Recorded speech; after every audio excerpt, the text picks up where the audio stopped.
Michael Oliver is the most blatantly corrupt official in English football history, and I have no doubt whatsoever he's going to feature heavily in a documentary about this very subject matter in the near future. It's high time clubs up and down the country reject his appointment for any more Man City games. Over the course of this season alone, he saved their asses on 4 separate occasions. First, letting a crystal clear offside goal stand versus Fulham, then refusing to send Kovacic off against Arsenal when even a blind man could have seen it was a red, thereafter choosing not to award a stoppage time penalty at Anfield with the scores level in a crunch game against Liverpool, and then finally yesterday when he opted not to point to the spot following Jack Grealish's handball, which was one of the most stonewall penalties you'll ever see. Now, it goes without saying that if Nicholas Jackson, who couldn't score in a brothel, let alone on the pitch, wasn't as shite as he is, Chelsea would have gone through to the final anyways, but that doesn't excuse the pathetic call Oliver made just before Bernardo Silva's winner. Grealish's arm was nowhere near his body, and that's precisely why the Chelsea players and staff went completely apeshit the second contact was made. Given Cole Palmer's form and recent history with penalties,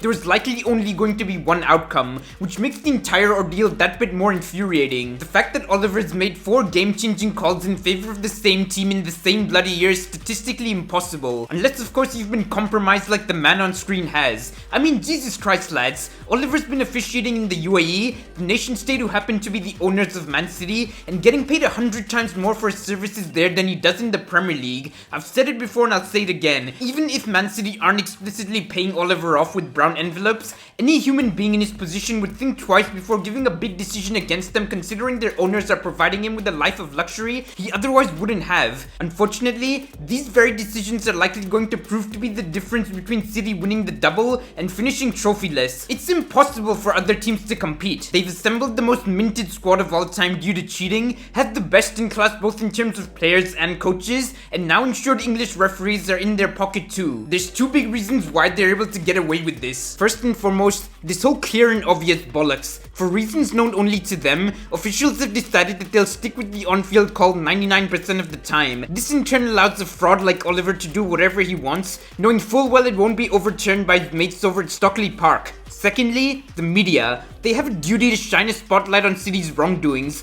but apart from a handful of individuals, there's radio silence on a club that every football supporter knows are cheats of the highest order. Much like Oliver, I wouldn't be surprised if journalists are given gifts, financial rewards, and preferential treatment for sucking City off publicly. Just like myself, I imagine you're completely done with this shit. Hopefully something gives very soon, otherwise football, much like boxing, another sport that I love, will end up going down the shitter. Do let me know your own take down below, and I'll catch you in the next one, folks. Peace.